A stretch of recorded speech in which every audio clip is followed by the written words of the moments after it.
It's on Facebook as well. Hello. Hi, what's going on? Hey, everyone. Hey. How you doing, guys? Everybody well?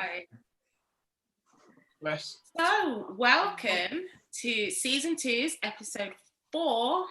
We're on 4 already, you know. We're going to be marriage myth busting today. So, those of you who have got engaged, been married, or you know, kind of got a bit more serious in your relationship, you've all heard the words of advice, let's say, from others. So we're just going to be like covering some of those really and spilling the tea. So yeah, thank you everyone for joining us. Jonathan and Cherie Lawrence, and we have Dion and Marcus Ray. And hey everyone. The McFarlanes, Mario and Kenya, and Hi. Diana and Jonathan, Joseph. So thanks guys for being a part of it. Right, guys, let's have a prayer and then we'll start.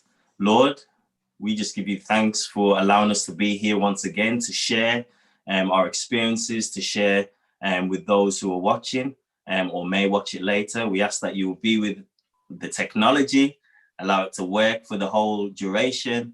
You know, we have some visitors from abroad. We ask that you will be with them. And thank you for allowing them to be with us also. In your name we pray. Amen. Amen.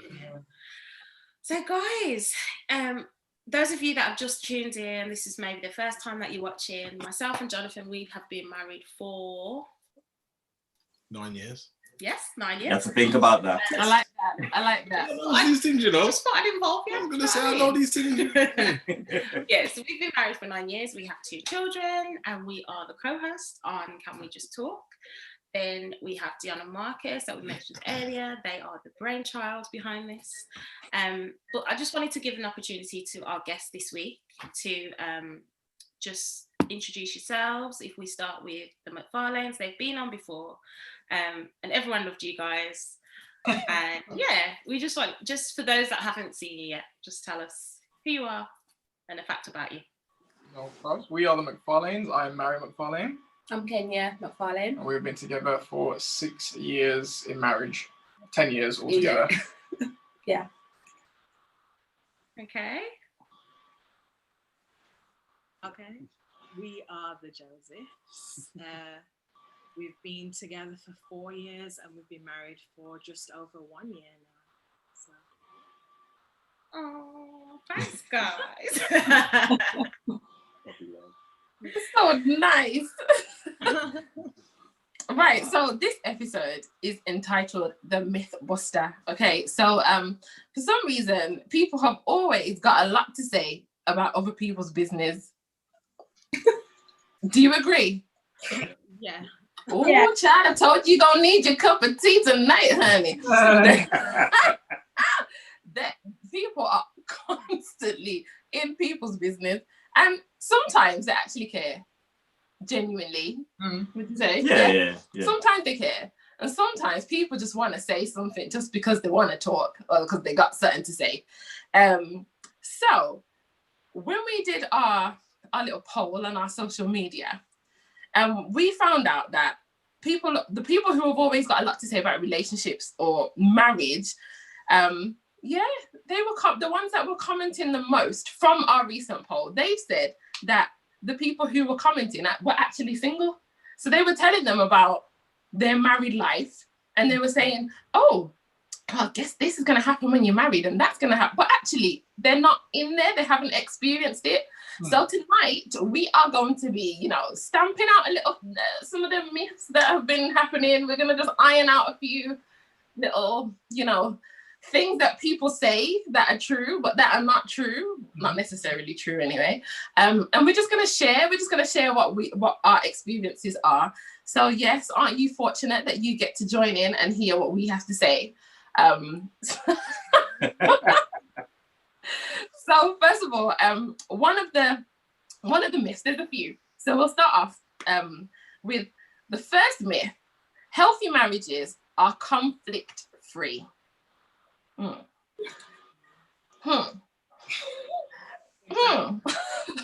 So, conflict free, anyone?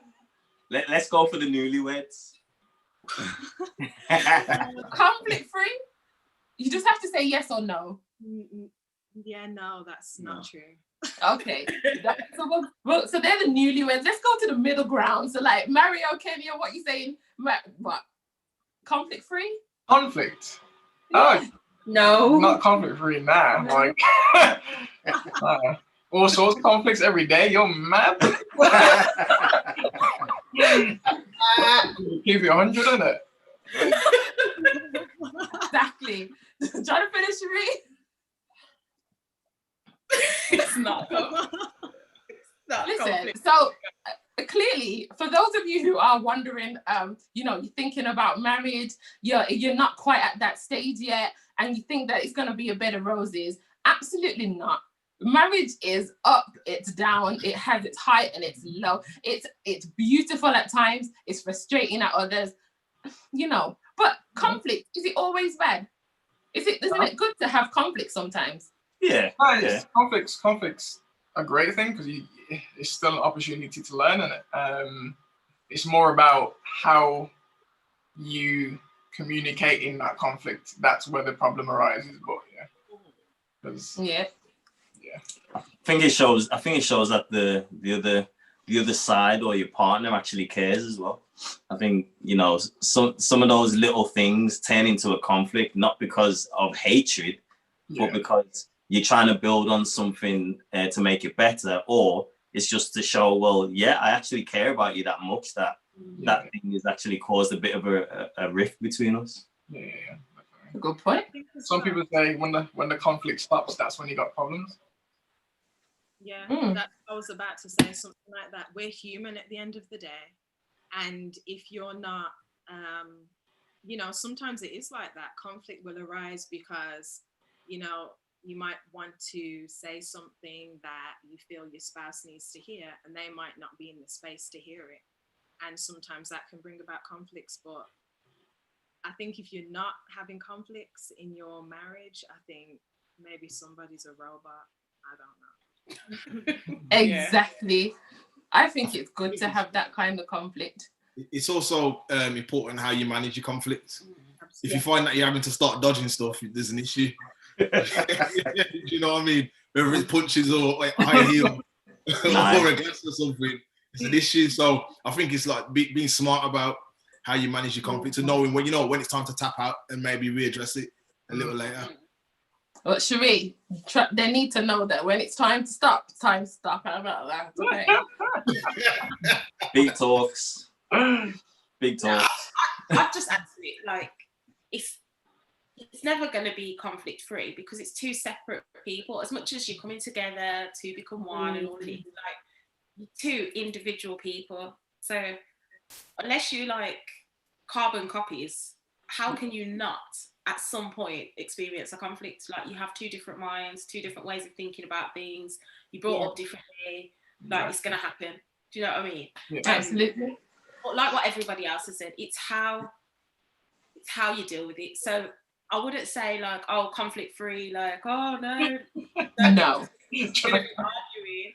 Like it's not arguing. When we say conflict, we're not saying arguing. It's just, you need to obviously find a way to work through a situation where you probably don't in the beginning see eye to eye. Or listen, making up is sweet, after the conflict. Jeez. Now, I say as well. I feel like we get a little bit scared of using the word argument. Yeah. Because it has a negative connotation to it, but the word itself is just about two opposing sides kind of trying to come to some kind of agreement. You get what I'm trying to say. So even though there is a lot of like negative connotations to the word argument, I feel like we still need to, I don't know, distance the negative connotations away from it, because you're human beings, man. You're gonna argue. You're gonna speak. When people have debates, it's an argument, isn't it? So yeah. I think it's better to have the as you say, it's better to have the argument than to bottle it up or hold it in and just let it get bigger and bigger and bigger until when it blows, it's too late. Yeah, that's it. That's I was thinking the exact same thing in my head. Exactly that, because like it will grow, and then that argument then becomes like big beef. Yeah. You don't want to talk for a few days. Yeah.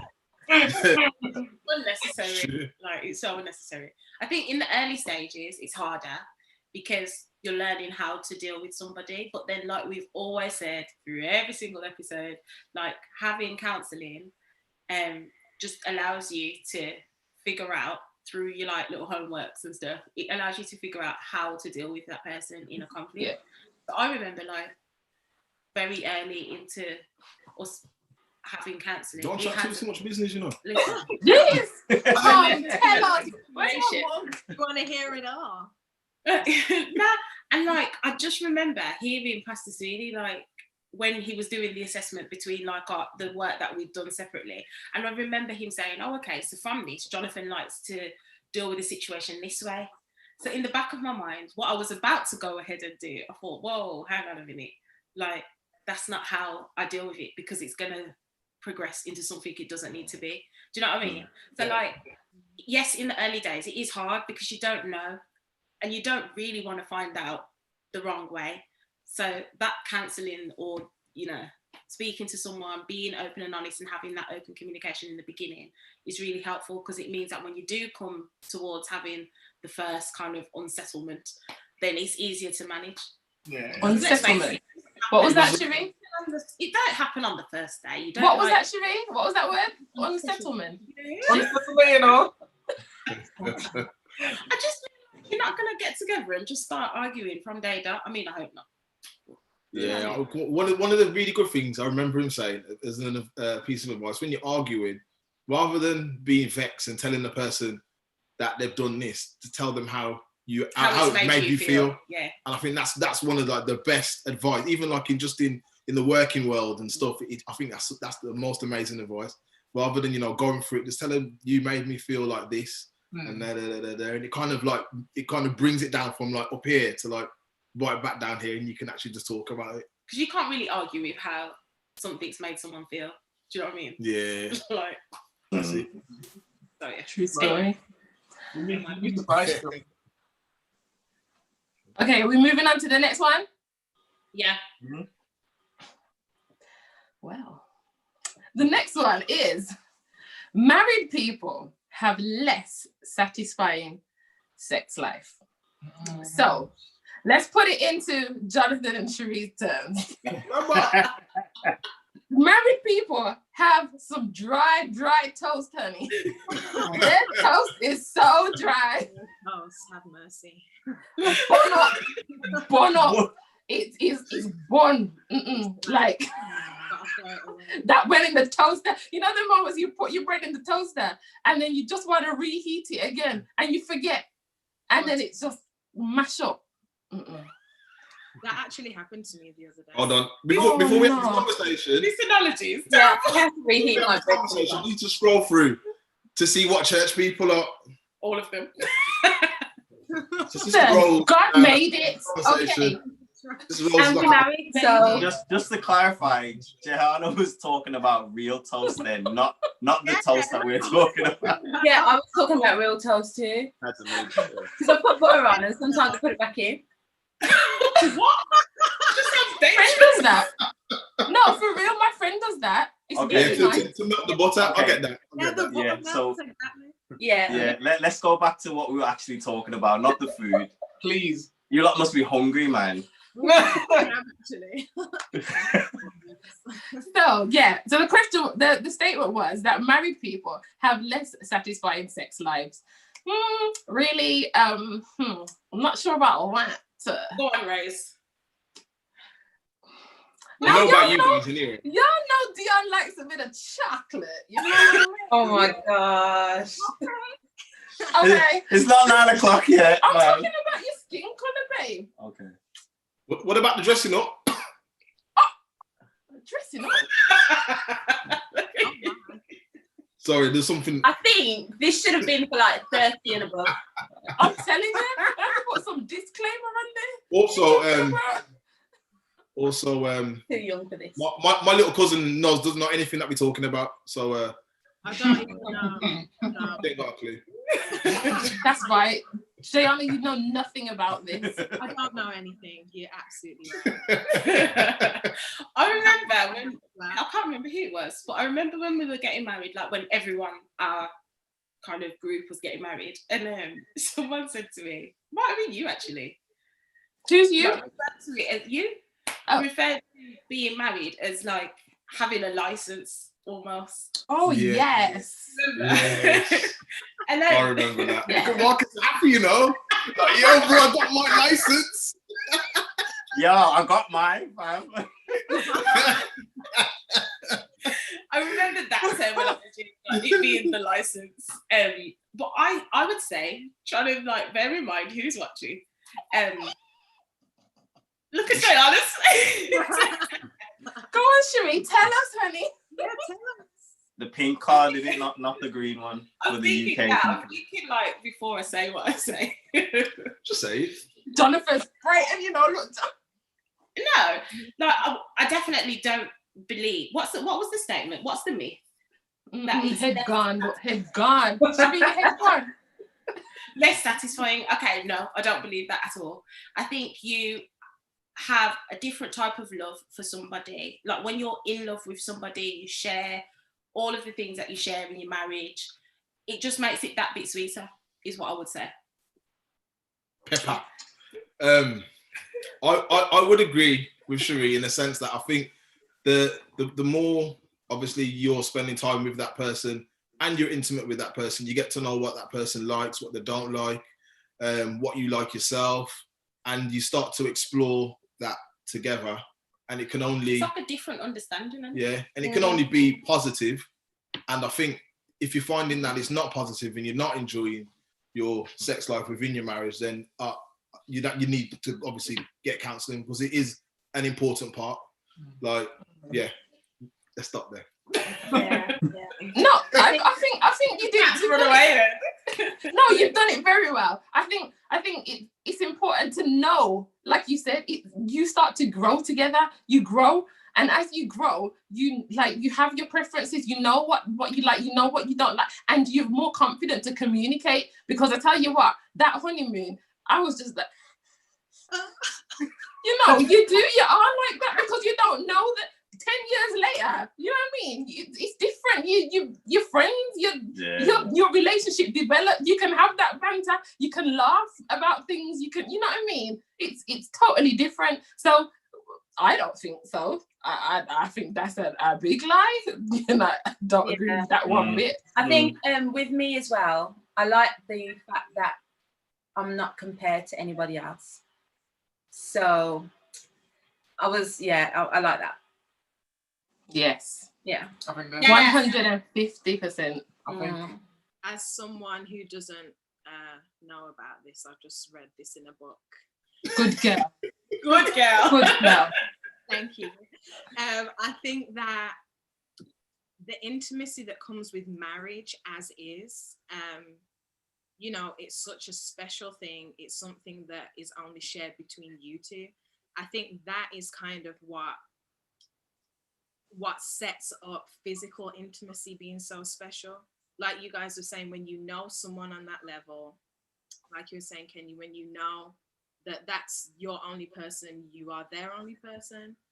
I just think that already by being married and that covenant of marriage, you've already prepared yourself for having a good sex life and having good physical intimacy, because intimacy isn't just physical. You have to make sure that, you're cultivating, just intimacy, period.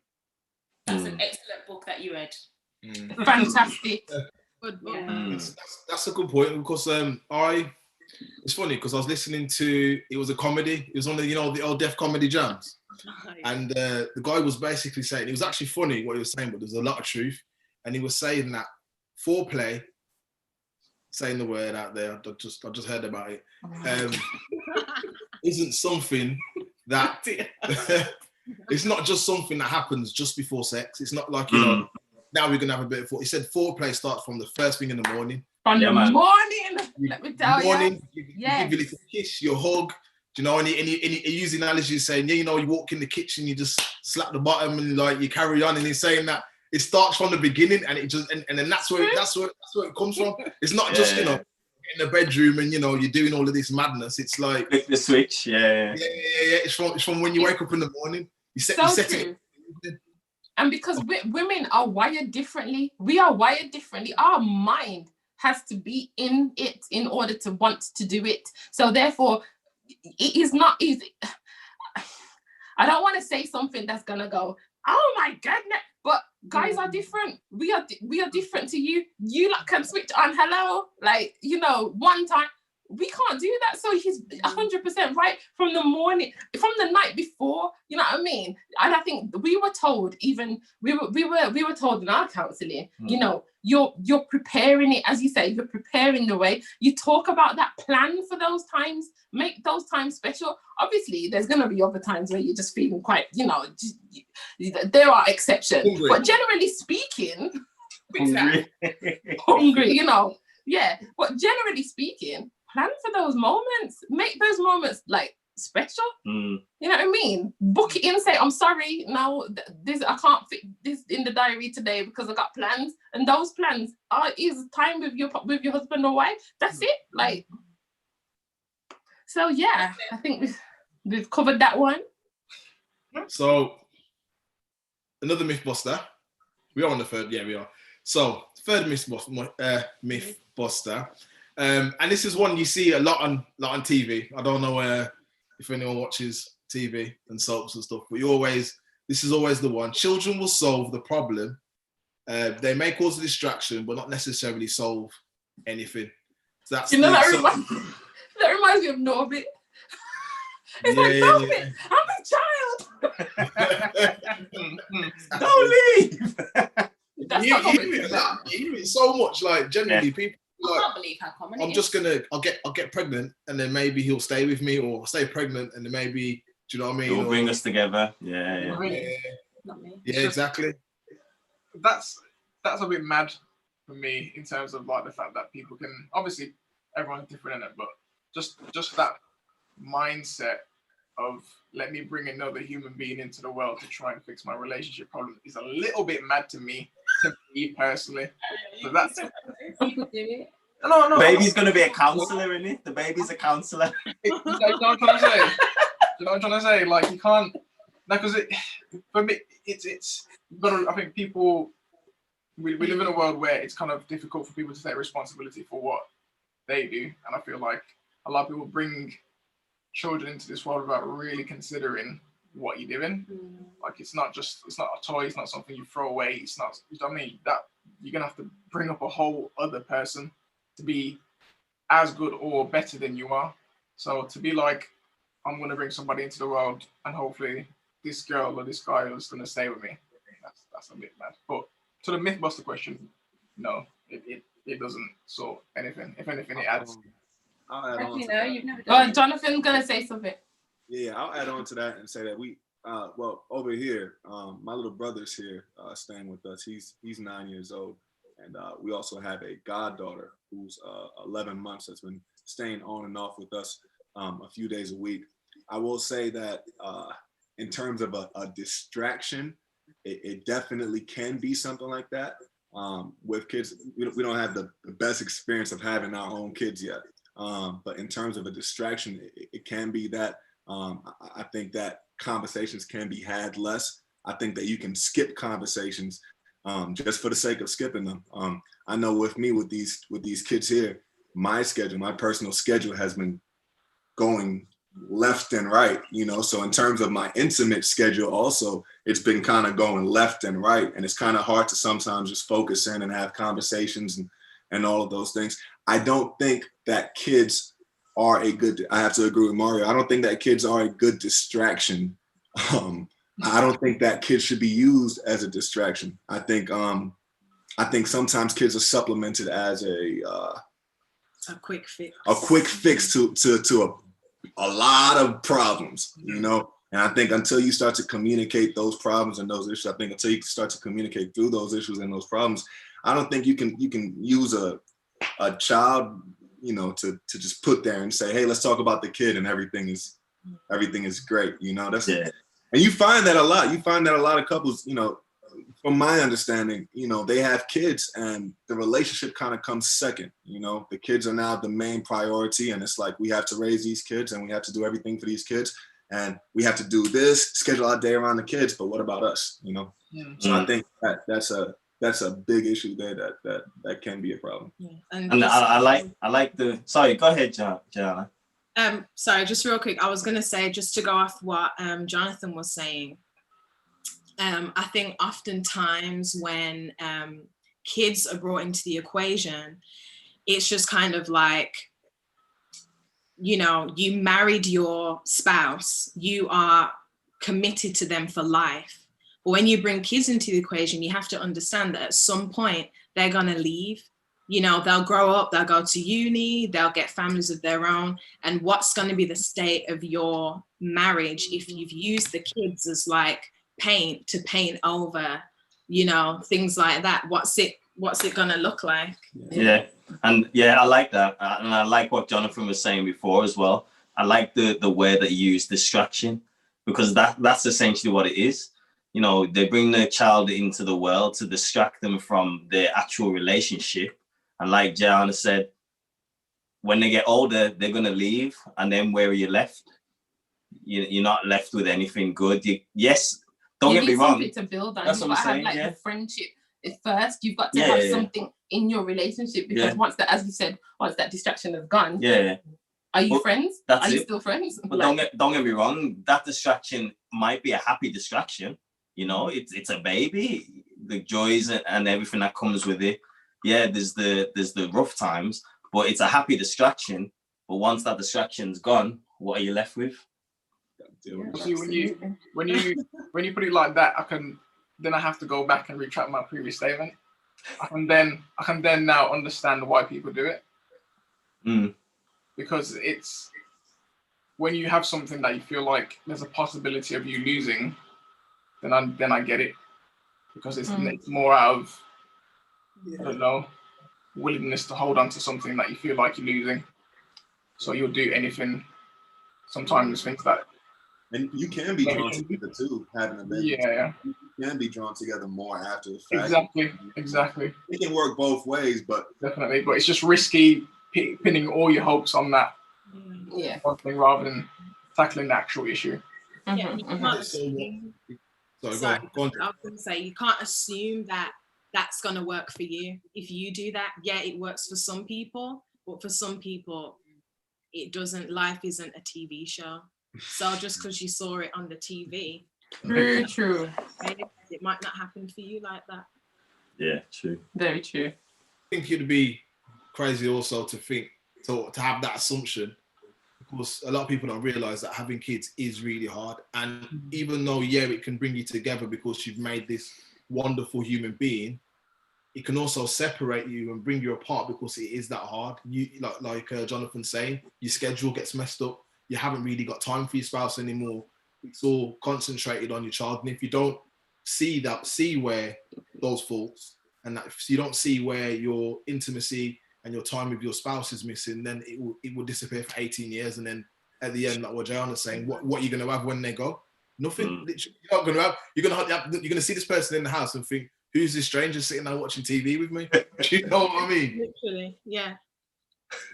That's what happened with COVID too. You know, with people with COVID, you know, not people with COVID, but when COVID came, you know, people had to start working from home and stuff like that. Spending time with each like, other. who are you? You know, I didn't know you like that. Your favorite. Nice to meet you. Nice to meet you. It's so great. Yeah. It's difficult. It's a tricky situation. I think I'd just add, before we move on to the next one as well, like the way parenting has worked for one person isn't going to be the same it will work for someone else. So yes, in the initial stages, you might find that it has the potential to bring you closer together because look at how beautiful this child is. But then when you come to making decisions or your actual parenting style, if you're completely separate in your ways of thinking and one person wants to do it one way and one person wants to do it another way, therein you have another big situation that's not going to go away. Do you know what I mean? And if you already have issues and you already have like a minute separation, then this whole parenting thing can cause it to be 10 times worse. And then what do you do? Because you've already tried having a child to bring you closer together. You've recognized that actually you're still further apart because you want to do things in a different way. So then what would you do? So yeah, I would never advocate for anyone trying to resolve a situation by having a child. Never. I would never advocate that. Right. So the next one is, sorry, Dion, were you gonna? No, I was just, go ahead. Oh, I see. So the next one is something someone mentioned to us in passing. Yes. Thought they were being funny, but it wasn't. Was the 7-year itch? Oh yes. The fact that you get to 7 years and you're wondering, is this really for me? Should I stay? Why 7? But is that 7 years? Is that 7 years in marriage or in your relationship? Like when we were told it was 7 years in marriage. Marriage, yeah. But I guess I think it could work both ways. I think it works, yeah. If you've been with someone for that amount of time, I'm sure people might find it funny to be like, oh, have you got a 7-year itch? But like, that's that. Like, it's just so dumb. I don't understand. Like, I don't know. Maybe people do get to 7 years and they do feel like, oh, I can't do this anymore. Let's face it, people get to 6 weeks. People go. What exactly? What is the itch?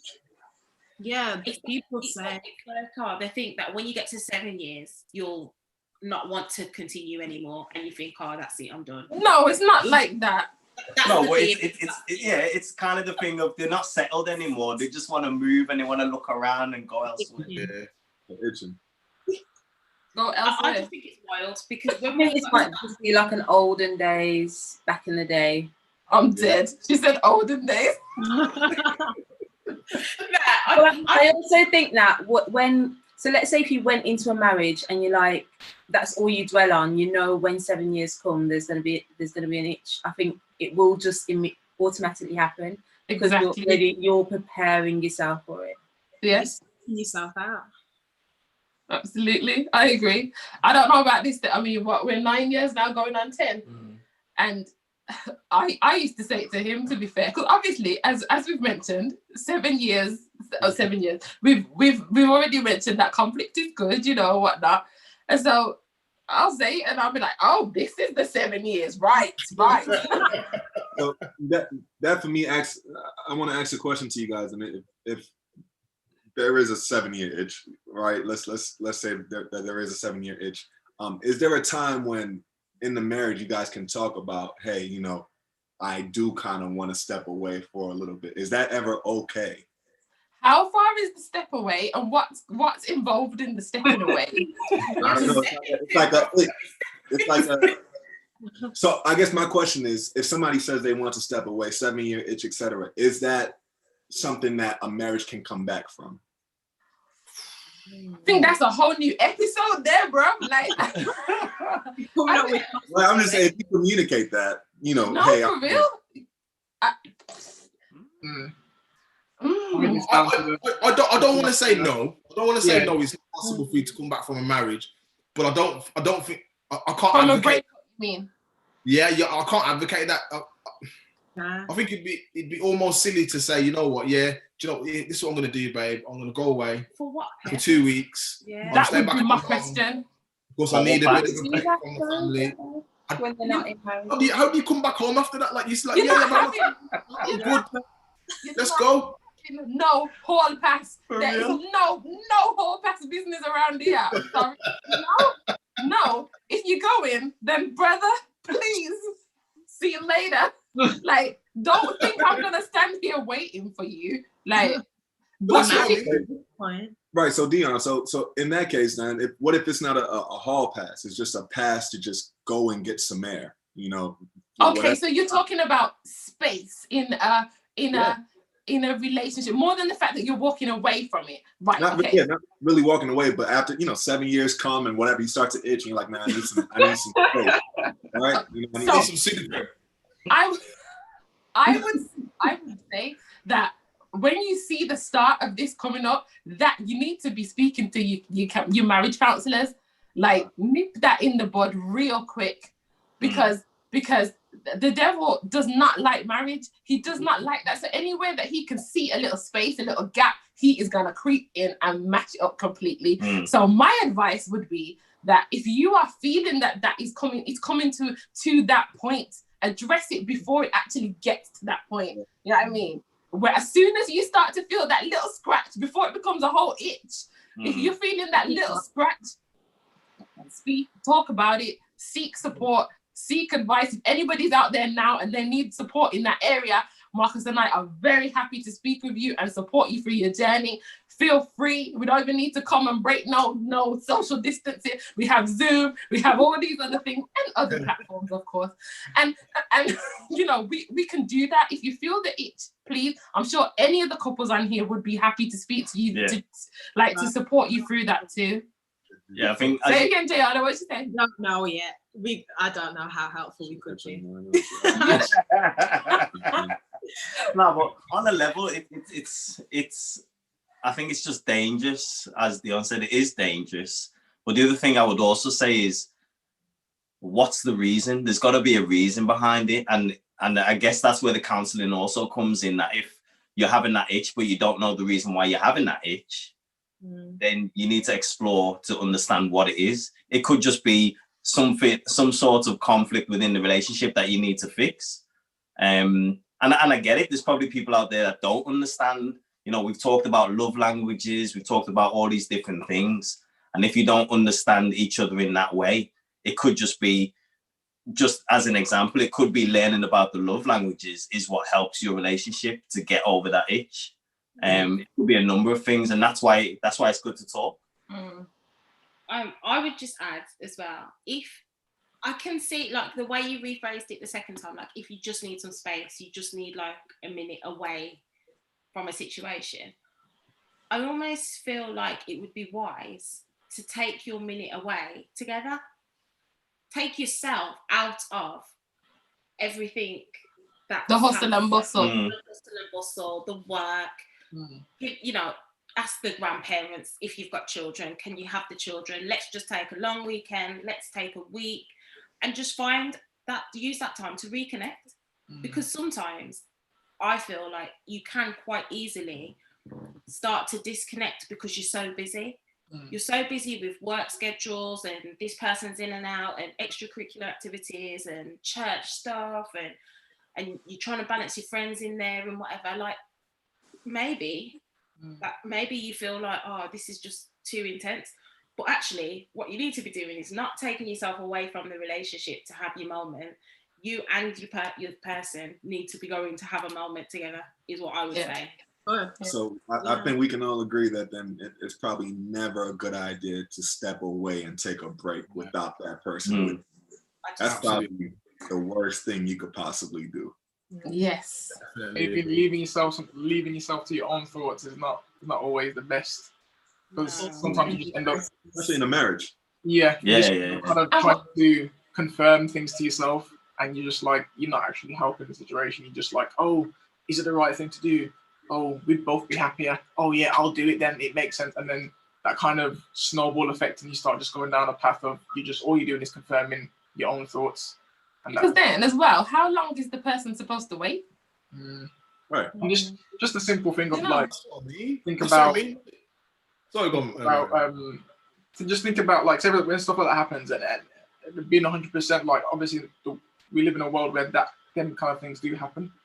And like, think about, imagine if you're the person in that situation that's like, I feel like I need to walk away. Think about how that would make the other person feel what you're saying, because that's such a piercing thing to say, that you need to physically step away from your marriage. think about how that would make the other person feel to hear that coming out of your mouth. Because a lot of times we think about how we feel and how we want to communicate how we feel to someone else, but think about the words and what you're actually saying. Do you actually mean what you're saying, or is it a fleeting moment because of an argument or because of an external stimulant? Do you know what I'm trying to say? Absolutely. Right, we're gonna have to fly through because of time. We're gonna have to fly through. Do you want the next one, or should we move on to another one? No, go on. Right, so first year. So they say the first year of marriage is the easiest. What do you guys think? I think it depends on the character. I want to hear what the newlyweds are going to say about this as well. But they don't know because they can't compare it to anything else, is it? We only has it been an absolute walk in the park? No, not a walk in the park. I think us coming together to live, two people coming from two different places to live in under one house, you know, space that was once only yours, things that were once, time that was once only yours. I think that can be a conflict. I think it can be in conflict, and I think only communication could fix those type of issues, because you're gonna have issues. I don't see how, you know, somebody that did not live with someone before, just, you know, somebody comes and enters their entire life, and, you know, things have to change. Things are gonna change, you know, and through communication you could probably fix all those issues. But I don't think it's a walk in the park. I don't think so. But then also we don't know if it's, you said the easiest. The easiest out of all years? Yeah. Is that the question? Yeah. Yeah, No, if it's gonna, what you're saying is still relevant. What you're saying is still relevant, 100%. Because you're in that first year, so you can say, has that first year been easy just in general? Do you know what I mean? I think it goes up and it goes up and down. I think you have those moments where you've got that, you know, it's that honeymoon period. I didn't want to say that, but you know what I mean. You know, like that kind of moment where you're all starry-eyed and like, oh, it's so lovely. And then you have other moments and you're like, is this guy for real? You need to understand that if you're gonna be with me, you better understand me. Like, this is who I am. And like, you know, and then you start to come together. So I think you have your ups and your downs, but I think after that year and you can reflect back on it, I think, no, actually, I don't think it's the best year. I think it's a nice year, but I think the more you get to know one another, like I personally think Marcus and I are in one of our fantastic years. Like, I think year 9 has just been amazing. Like, it's been, I know. Like, I think it's been, I think it's been a nice year. So many fun things haven't always been like great, that were always kikiing and ha-haing, but for strength, for relationship, for intimacy, for everything, it's just been a great year. So I don't know. Can I just read this comment really quickly? It's quite a good one. The person says, hardest is first year because two are becoming one. People don't want to give up on their traditions easily. Lots of negotiation required. Absolutely. Yeah, and that's what Jonathan said. Yeah. I was going to say, it kind of comes back to what we said the last time we were here. It's all about, it's not necessarily easy, it's just different periods of your marriage come with different kind of challenges and hurdles that you're going to have to get over. As Jonathan said, that first initial year when you're actually coming together, that's going to have its issues. And then later down the line, when you're both settled and you have your ways of doing things, that's going to be, you know what I mean? There's different points where you're going to have different... You've got to manage your expectations as well, because you probably go into there, even though you're having your marriage counseling and everything else, you still got your expectations to how this marriage is going to run and how you want to be in your marriage and how you want that person. And then then when you're coming together, it's like, whoa, like, nah, that's not how it went. That's not how it was meant to go. I think there's two extreme sides of it. I think one is, you know, if you have no conflict at all throughout the first year or throughout any years of marriage, I think one, you're either not communicating, or two, you're communicating your butt off. You know, your communication skills are just amazing. You know, nothing goes unturned. Nothing goes without being said. You know, so I think it's two extreme sides. I think the conflict, I think like Dion said, you know, it's going to be a roller coaster. Times are going to be great. Times are going to be rough a little bit, you know, but as long as the good outweighs the bad, I think that's what Yeah. Okay, so what about family then, guys? So the next myth is that you only ever see one side of the family. Is that true? What is that? I'm sorry. What is that? Oh, do you think?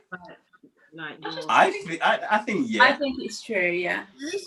I think you make it. I think you run the risk of making it like that yourselves as a couple. It's not something that has to be done, but like you have to make a conscious effort to go and see each other's family equally. Do you know what I mean? And then I suppose there's different circumstances. Yeah. Isn't it? It's circumstantial in terms of. Yeah. So I guess for our circumstance, my parents are further away than Dion's parents. So it's kind of like, well, in terms of childcare, or whether it's just going around to say hello, or dinners on a Sabbath lunch or whatever, it's kind of, well, they're here. I'm not necessarily going to be able to always travel back home to my home. Your parents is a whole day trip. Like, we have to plan, we have to take extra clothes in case there's something happens, water in the boot in case the car breaks down. Like, it's a whole journey. How about you, Jay? Well, like what Marcus is saying, I was going to say that there's so many variables. Obviously, we get to see Jonathan's family more, but even to be honest, traveling to see your family, depending on how we travel, is the same distance away to going to England. Oh wow! Wow! New York. So if we drive, that's what, like 16 hours or something like that. What? Why would anybody drive that? Well, you might. I don't know. Driven it over. We've driven it a lot, quite a few times. Yeah. That's definitely an American thing.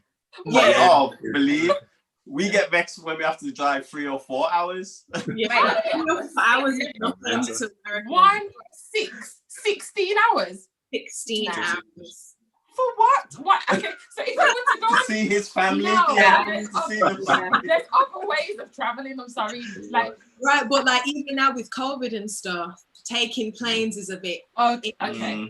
You know, I mean, like so for us, like going back to the original question, like now looking at variables, we were supposed to have gone to England this year, couldn't have done it. So yeah, I think it just depends. Like I'm thinking about even my parents, I would end up seeing grandma more because we could walk there. But it's on my mum's side, but my dad's side, they're in Manchester. So yeah, it wasn't possible. I think families understand that though. I think if your in-laws are reasonable people, you know, they'll understand that, you know, I'm not being standoffish or anything. That's just how it is. And I think sometimes you can close that gap by making sure you call in and, you know, filling them in on bits of your life. So they don't feel like they're missing out as much because you don't see them. Yeah. So. Yeah, it's making time, isn't it? Because you always go with the intention. I know when we first got married, the intention was, well, yeah, I'm looking to go back to see my parents like at least once a month or every 2 weeks. And initially it might start off that way, but then as soon as life kicks in, it's like, boy, I haven't seen them for 6 months, you know. Like, never so long. I'm just giving the example. Yeah, I get what you mean. I get what you mean. Because then again, you know, virtuous woman-in-law, you'd go, I think we should go and visit your parents. It would be a nice time, you know. Yeah, Cherie's good at that as well. Cherie's very good at that. Don't you think it's time? Like, you know. So I for us, quite not as distant as obviously Jayana and Marcus, but Cherie's mom lives 10 minutes away, whereas my mom lives a 40-minute drive away. So it's quite similar. I will obviously see Cherie's mom, Cherie's family more often, but I think once we had kids, we realised the importance of them seeing both sides of the family more often. Yeah. So I think we made more of an effort to go and see my mom in Wolves, as much as obviously going and seeing Cherie's mom. And because I grew up where I saw one side of my family more than the other side, and I can see where that can be an issue and the conflict that can come from that. So I feel like for myself, it's important for my children to be, you know, just as close on kind of immersed in both sides of the family. Yeah. Like, and even if it's like what Jay was saying, like trying to close the gap. So like sometimes, like I try not. It's happened once or twice, but I try to never get to the point where the children notice it, and that's happened once or twice where like Kayla's been like, I just haven't seen Nima in just so long, and I'm like, oh wow. So like it's little things like I'll try my best, like okay, Friday, you know, when Sabbath's coming in, I'll be like, okay, we'll FaceTime and we'll all sit and FaceTime, or the family quiz was we'll do family quiz. I don't even know why that started, but it's cool. So like on a Sabbath, I'll just like put a quick FaceTime in. I'll just like send a quick text like, guys, are you like free? And we'll just like FaceTime. We'll do like a little quiz, and he gets all gassed because you know everyone's on there. He always wins, obviously. Like a little Bible quiz. He wins. He gets all the questions right, and he thinks that he's the best. And you know, it's just time that he can spend with them, even though he's not physically there. And just it took me a while, but just them staying there as well, just going for the weekend, like. I was just like, oh, my baby, I don't want him to go. Like, I don't think he's even stayed at my mum's, has it? But, you know, just allowing them to have that time. And I know you guys do that a lot, don't you, Ray? Like, it is important. You know what? I always think, like, the other way to Mario, but why don't they come and see us? That's my thing. So I'm always like, why don't they come and see us now? So... Say that. We got our home. They can come into our homes. They've got their homes.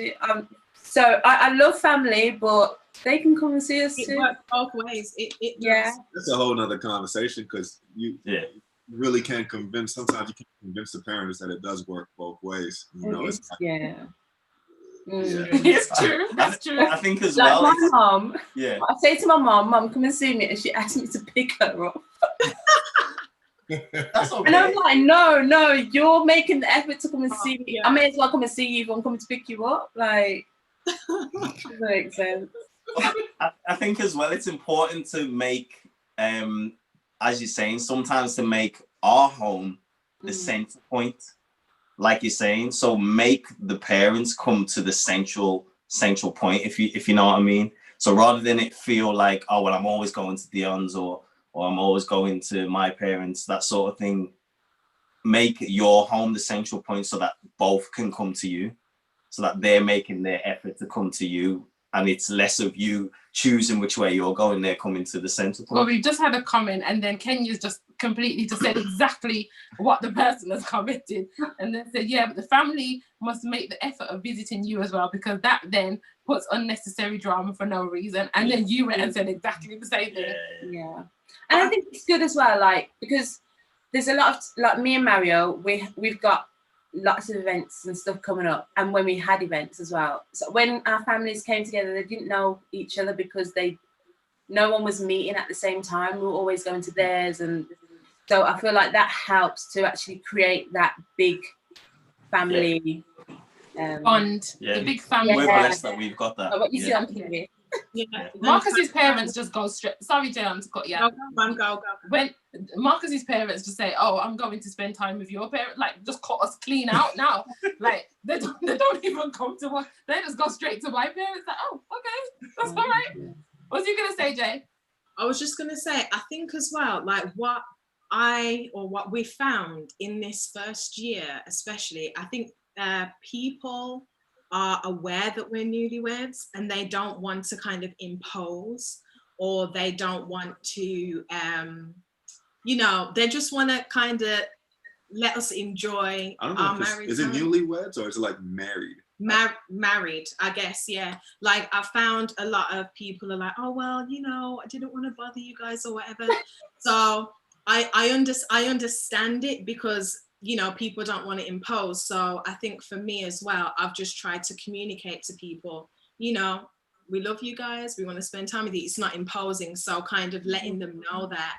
Don't you think though, Diana, same thing that you're saying, don't you think though that is a how you are as a person, how you're built, like in your family, what the family stock you come from. Because I'm very much like that, and I know your family setup is very similar to my family setup. We just live in each other's pocket, like we are family. It doesn't matter how whether there's room on the floor, there's room on the chair, everybody's gonna squeeze up because we're family.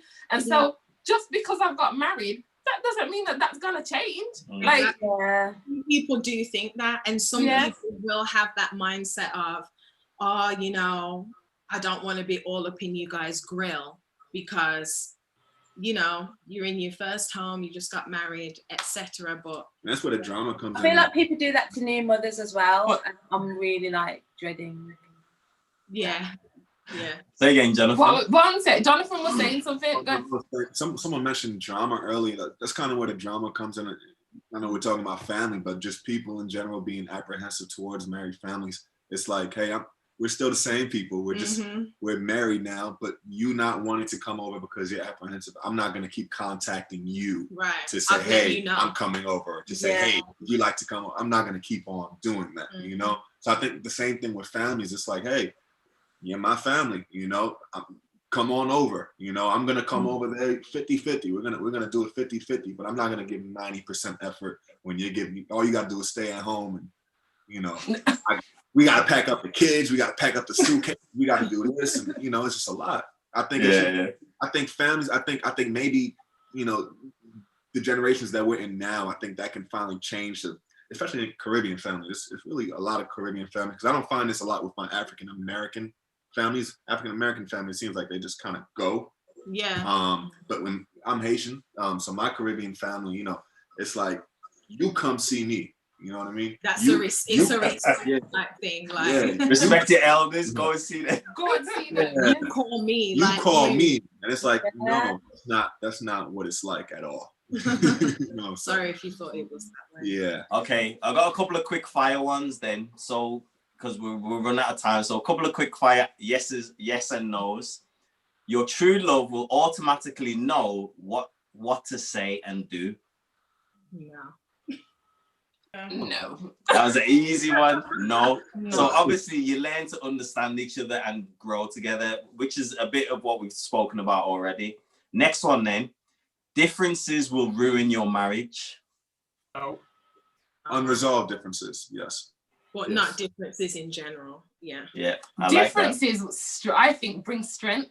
I think that's where the strength lies. The fact that you are so different, because that's nice that you're being drawn together. Do you know what I mean? But then at the same time, unresolved differences, yeah. No, that's a whole new story. So yeah. Speaking on differences, don't come into a marriage if the person was doing something before the marriage. Don't come into the marriage thinking that they're not going to do the same thing. Exactly. You know, that was speaking of differences, that was who I was before. I'm not just going to change up now because you want me to. You know, got to learn to accept those differences. For sure. Yeah, that's it. Don't expect someone to change. Yeah. You know, okay, he's like this today, but I'm gonna marry him and he's gonna be so different. Okay. No. Good luck. No. Think like that though, you know. A lot of people think like that. That's because of, I think that's what it's like in films and on TV. Yeah. Films. People need to start watching TikTok. Yeah. It's true. I definitely agree with the point, but I will say obviously the other part to that sentence is obviously don't expect people to change, but both coming to the agreement into the marriage of progressing to get better for each other. Because I feel like we live in a day and age where change is such, I don't know, people are like, I don't want him to change me, he's never gonna change me, she's never gonna change me. At the same time, no one's asking you to be a completely different person, but you gotta strive. Compromise. You gotta strive to be better for each other. Do you know what I mean? You wanna. I think in that regard, it's not even changing. I think it's growing. You know, being able to, you know, there's something that Jonathan might have noticed in me, and maybe I didn't like that he said it, or maybe I haven't seen it in myself. But just thinking about it, yeah, this will make me a better person. I'm not changing myself.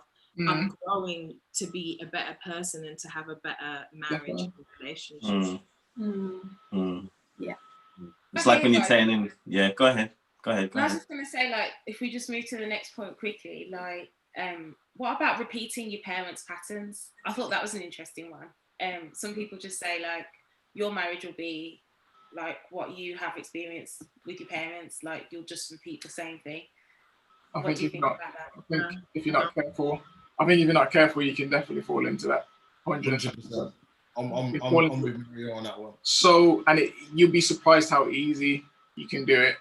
And it depends on your upbringing, it depends on how you've been brought up, but you can 100% fall into those same patterns. Like I've even not even necessarily your parents, just people that you've been around a lot or you've been brought up by. You can fall into that so easily.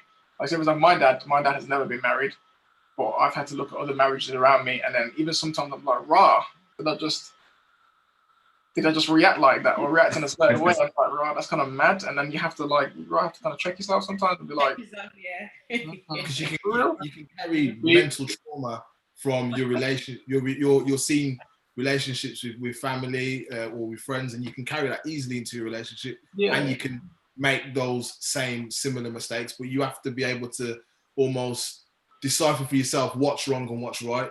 And then like you say, Mary, you have to check yourself.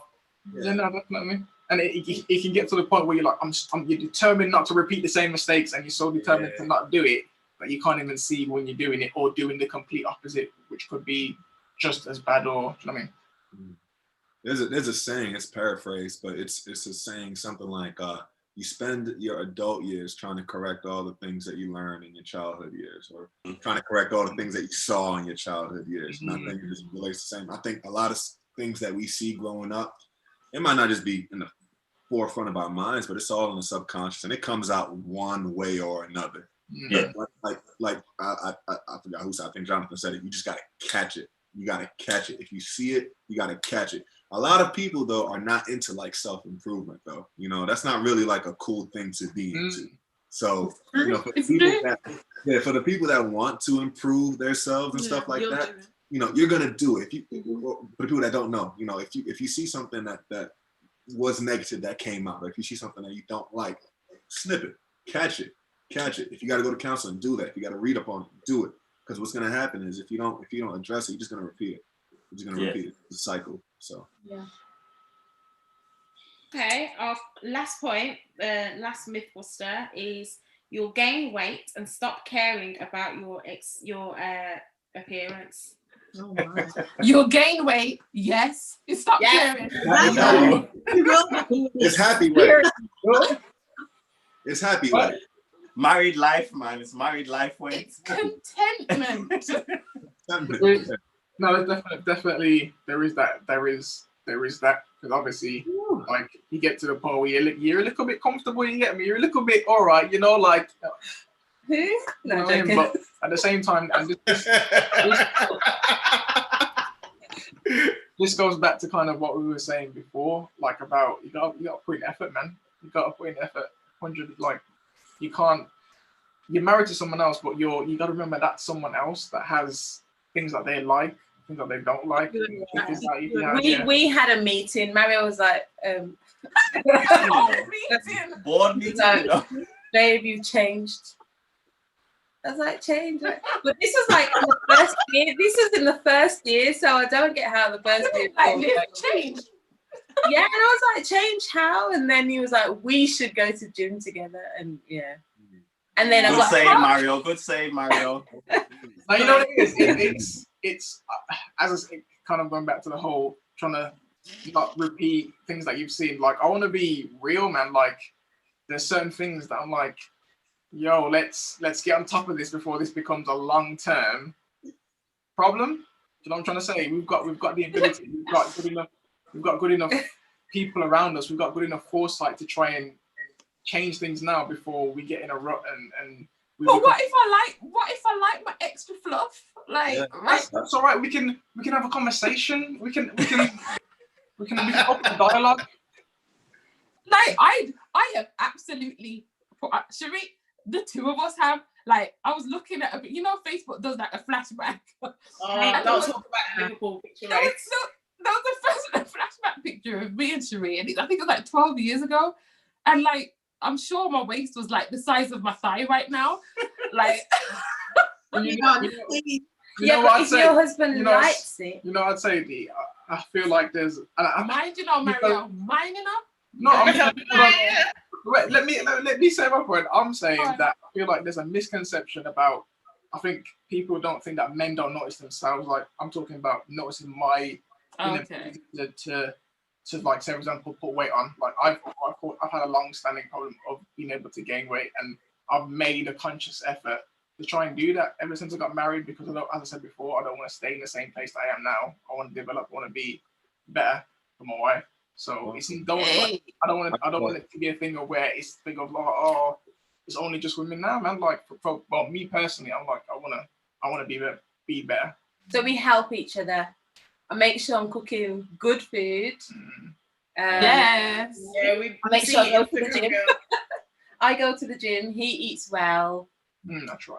We do our thing in the house. So I'm like, right, babe, 10 press ups. Get on the scales. Let me see how you improved. So. Yeah, I tell you what, guys, listen, man. Told you I could talk. Listen, when she started making food when we first got married, man, I put on a lot of weight, man. I tell you what, I don't regret any of it, man. I don't regret it. I look forward to the next pound, and it's because it's either I'm gonna give up her food or nah, man. Y'all love me for who? Nah, I'm playing. I understand what Mario's saying, because you got to keep up who you were and who you. I mean, physique. You know, temple of God. You know, you want to keep up your physique and stuff like that too. Yeah, I understand. But I think as well though, like, you know, even though, you know, I've been putting on a lot of weight, have mercy.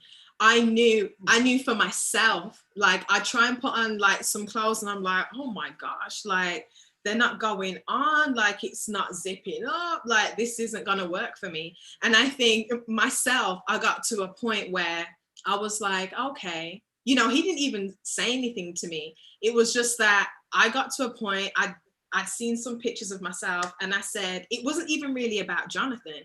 It was about me. I was like, I want to fit in my clothes. I want to feel comfortable. You know, and I think we both kind of realized at the same time that we'd gotten a little fluffy. So we were both just kind of supporting each other. Through it. But, you know, it's never been a thing of, like, even when we were dating, it was never like, you know, like, oh, I don't know, you're looking a bit round or anything like that. I think it's, if I'm round and I'm happy with myself, then I'm round and I'm happy with myself. You know what I mean? And I think obviously you still have to keep yourself up, but just like you're saying, your body's the temple, and if you know that, you have to treat your body, you know, the way a temple should be treated. So I have to ask a question then. If you've put on weight or if you've lost weight or whatever in a negative way, the other party deems it negative. Is that an issue? If somebody's saying, yeah, no, like, is that wrong? I feel good about how I look. You know, you put on 100 pounds, it's like, hey, I feel good about how I look, et cetera, et cetera. Is that an issue? When the other party's like, nah, I don't know, man. I don't know. Why? That's a tough question, you know. This is why the talking is really important, because like Mario said, have a conversation and you say, babe, you know, I think if you gotta get the hands in there, you know what I mean? About, man. Mario really goes in. He's like, right, we're prepping you, not now, but he's like, right, we're prepping you for a baby now. So you've got 2 years. And I'm like, but I like to hear that from him, because I know I want to lose weight, and I know how he hears it all the time. I'm like, babe, I want to be able to look like this, and I feel like that's why he's so helpful, because he knows what my goals are. So yeah, your goals align. Now, what about the people? What about the people that their goals don't align? I don't see it the way you see it. You know what? I think that's where I feel like I just feel like that's where consideration comes in for the other person. Yeah, and it goes both ways. There's the understanding as well. It's kind of being able to understand what's going on. So, you know, I don't think they'll just, like you're saying, I don't think they'll just put on £100 just for the sake of it because they wanted to eat and get big. Right. If it's that case, or the other way around. And it doesn't happen overnight.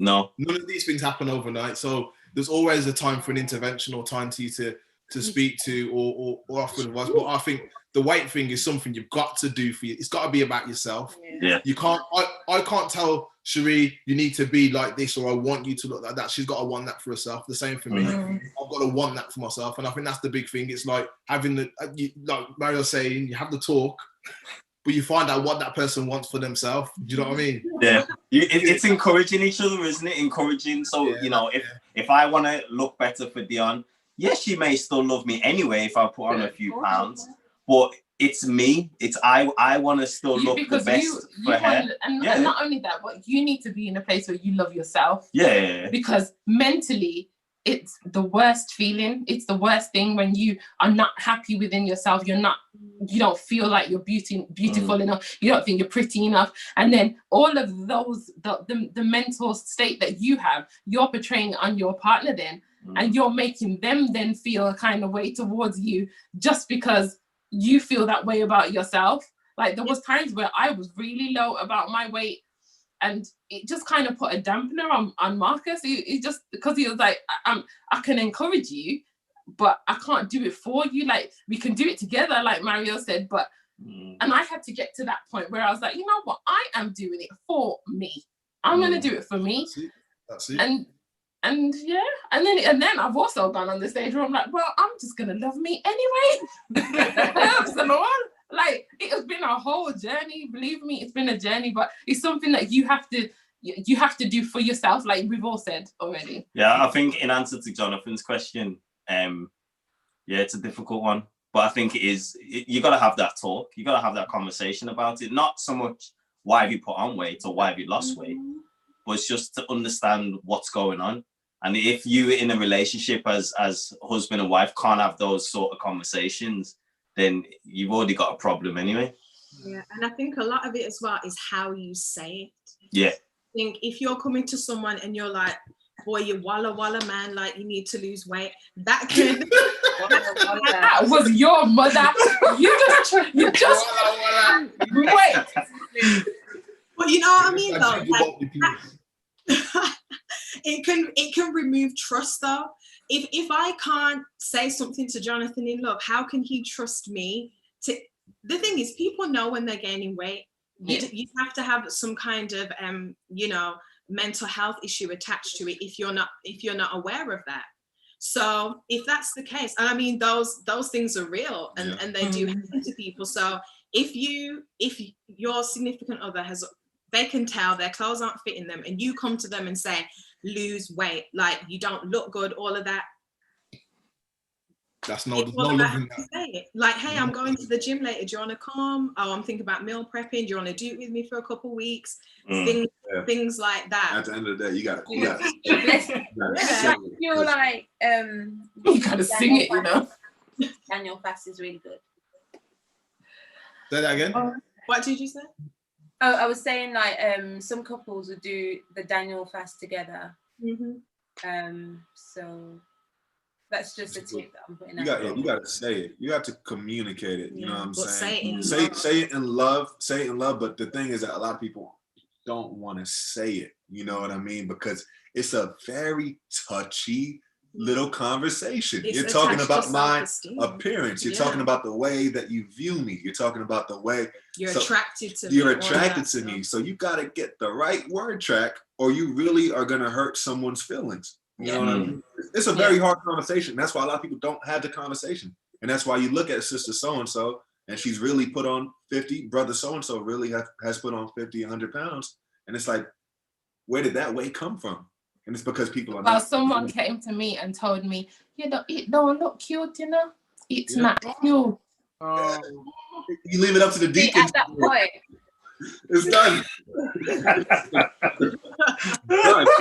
I'm always ready, you know. When I got married, I always prepped myself at church and I was like, I feel like I'm gonna have a fight today, married. I was always ready, but I can't. People are so rude. And They women are have really- those issues really the most. Men don't have those kind of Jonathan. Yeah. Right, Cherie, we're gonna put that one on the conversation time. Okay, we're gonna have an episode on this one right here It would because be a good one. Yeah. because I know. this Sorry, all I know is I don't want the dad bod. I got sports days to win. I'm looking to win on these sports day things. Like I ain't playing, like people think I'm ramping. I'm taking sports day serious. It is only where are we? November. Where are we? October. Listen.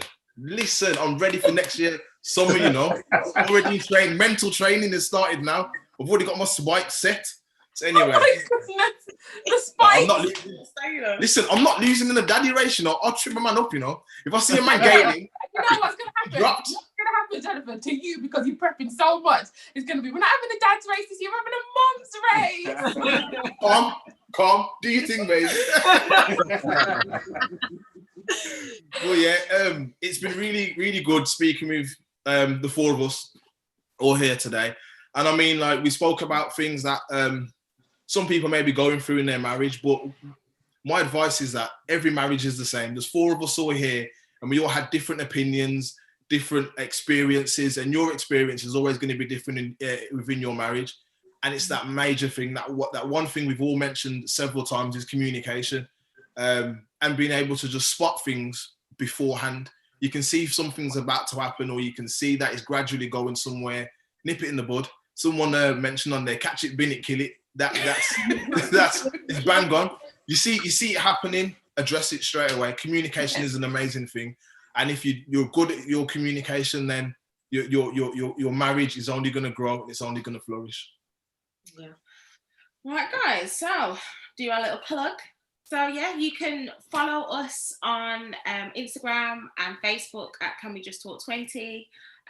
Like the video, share it with your friends, send it on the WhatsApp broadcast. Everybody loves a good broadcast.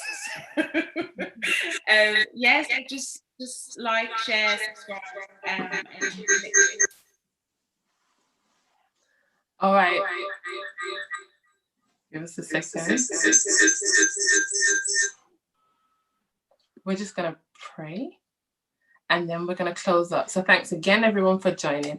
Lord, we thank you for the time that we have shared here, the honesty and the beautiful marriages that we have here.